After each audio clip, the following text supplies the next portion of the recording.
ha i pezzi bianchi. Sei in svantaggio di materiale, il nero ha una torre in più e un pedone in più.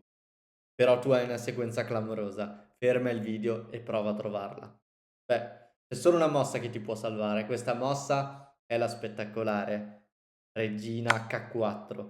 Puoi crederci, è scacco. Se il re si sposta, la regina bianca cattura quella nera e il bianco vince. Allora il re deve catturare la regina, ma qui si gioca F4, è scacco grazie all'alfiere, il re ha solo una casa e ora si gioca H3 scacco, il re cattura e adesso arriva alfiere di 2. Questa mossa porta a un bellissimo scacco matto in cui tutte le case di fuga del re nero sono controllate. Se ti è piaciuto questo problema, ti invito a cliccare in basso a sinistra sul titolo In suo onore. Vedrai una partita dello scacchista sovietico Boris Spassky.